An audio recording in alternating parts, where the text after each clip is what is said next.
deputados federais Eduardo Bolsonaro, do PL, e Tabata Amaral, do PSB, ambos de São Paulo. Eu quero agradecer a presença de vocês. A vida também é arriscar, então eu fiquei pensando, será que eu vou conseguir colocar o Bolsonaro ao vivo dos Estados Unidos e a Tabata aqui do Brasil ao mesmo tempo? A gente conseguiu e entrega para vocês aqui, espectadores do nosso conteúdo na CNN Brasil, este grande debate. Donald Trump vai voltar a comandar a Casa Branca após 4 anos de governo Biden. O republicano venceu tanto no colégio eleitoral como no voto popular e vai governar com maioria no Congresso, uma Suprema Corte conservadora e uma oposição enfraquecida. Com isso, Trump terá a oportunidade de implementar as promessas de campanha, entre elas uma política econômica mais protecionista, restrições na imigração e uma mudança clara na agenda ambiental dos Estados Unidos, com impactos no mundo, todas elas com impactos dentro e fora do país. Vamos agora ao nosso grande debate, neste primeiro bloco, começando pelo Eduardo Bolsonaro. Bolsonaro, que fatores levaram Trump à vitória?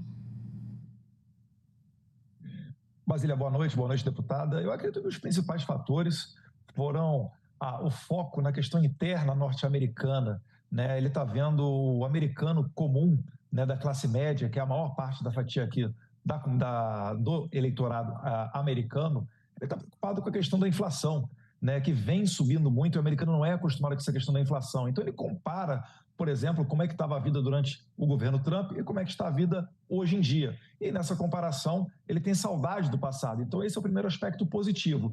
E pelo lado negativo, ele vê uma prioridade naquela chamada agenda woke, com a qual ele não concorda. Então, tudo passa por questão de escola, ideologia de gênero, a transição de sexo para crianças que são menores de idade, por vezes passando por cima da autoridade dos pais. Então, todo esse tipo de agenda, né, o Trump, ele se comprometeu em acabar com esse tipo de coisa. E a questão do emprego é a questão que realmente vem forte com relação ao Trump, né, de fazer uma economia forte. E a gente já sente o reflexo disso aqui no Brasil.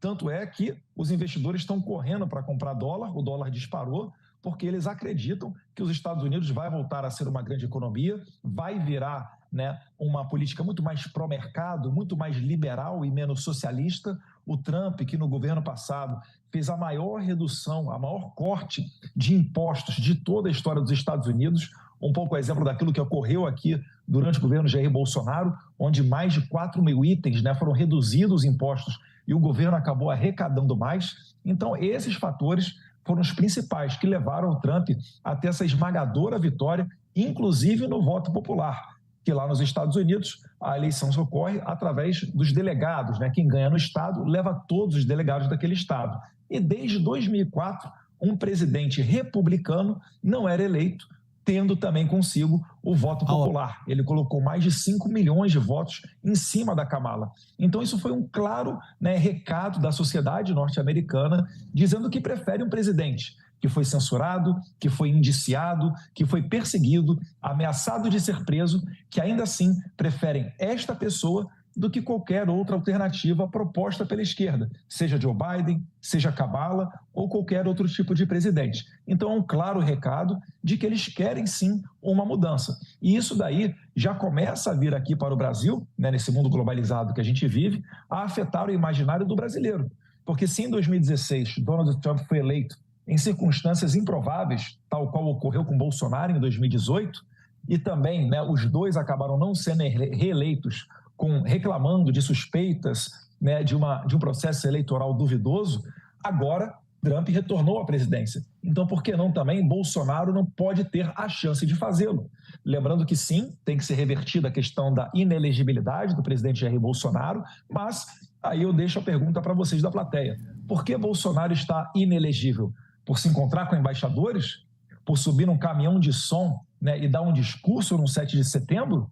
E, por outro lado, o que a gente vê na presidência da República aqui do Brasil é uma pessoa que foi condenada por dezenas de juízes em várias instâncias por corrupção, lavagem de capitais, teve, né, uma manobra jurídica dentro do Supremo Tribunal Federal para retirá-lo da cadeia e depois torná-lo elegível. Então, é a esperança de que Bolsonaro retorne também em 2026, começa a ventilar aqui pelo Brasil. Bolsonaro, você está nos Estados Unidos? Onde e por quê? Basílio, eu estou falando aqui do estado da Flórida, né? Acabei de retornar de Palm Beach, que é a residência oficial do presidente Donald Trump, né? O seu resort, conhecido como Mar-a-Lago. Tive um convite para acompanhar a apuração da eleição ontem de lá. Um jantar um tanto quanto reservado, especial. Contou com a presença de diversas personalidades, Elon Musk, Vivek, Trump Jr., Jared Kushner, pessoas que têm uma grande influência internacional, e é por isso que eu estou aqui nos Estados Unidos. Eduardo Bolsonaro, como a volta de Trump impacta aqui no Brasil? Você já pensou, já pincelou bastante estas questões na sua primeira resposta, mas eu queria fazer uma provocação a mais. Você disse que Trump foi cerceado, perseguido, mas mais do que isso, ele também se tornou o primeiro presidente americano condenado criminalmente pela justiça. Isso impacta de alguma forma aqui no Brasil também? Olha, Basílio, se a lei da ficha limpa fosse efetiva, o Lula jamais poderia ter sido presidente. Aqui no Brasil, a gente já sabe que há muito tempo não importa a lei, importa quem são as pessoas. Então, como a deputada falou, considerou Jair Bolsonaro um criminoso, mais uma vez eu pergunto, criminoso por se encontrar com embaixadores, né? Criminoso por subir num caminhão de som 7 de setembro e dar um discurso? Então, para determinadas pessoas, a pessoa é criminosa se passa até perto de uma baleia, no mar. Então, isso daqui no Brasil é tudo uma questão de narrativa, é cortina de fumaça que, enfim, a própria deputada acabou falando até com certa propriedade, até determinado ponto no começo eu fui concordando com ela pelas razões da eleição do Trump, mas depois vem um diagnóstico totalmente errado, né? Nós não somos extremistas, nós não somos radicais.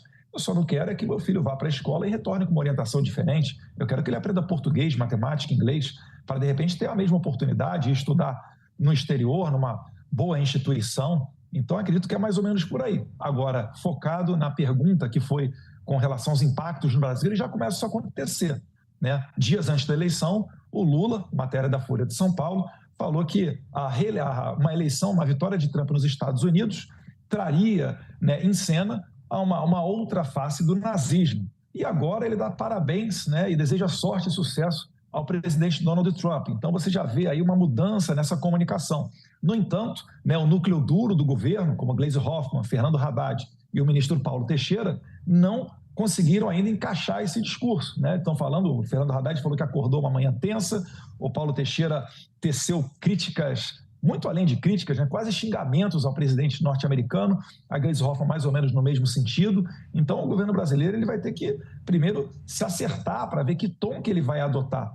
E uma outra questão, né? Falei aqui do dólar. O dólar passou de R$6, algo que nunca tinha ocorrido nem quando o Brasil tinha a pandemia. O que deixa claro o que era uma política liberal, comandada pelo ministro Paulo Guedes, e o que é esse desastre que está acontecendo com Fernando Haddad. Então, os impactos no Brasil serão muitos, e eu espero que o governo tenha a responsabilidade, porque senão daqui a pouco até a Argentina vai estar passando o Brasil.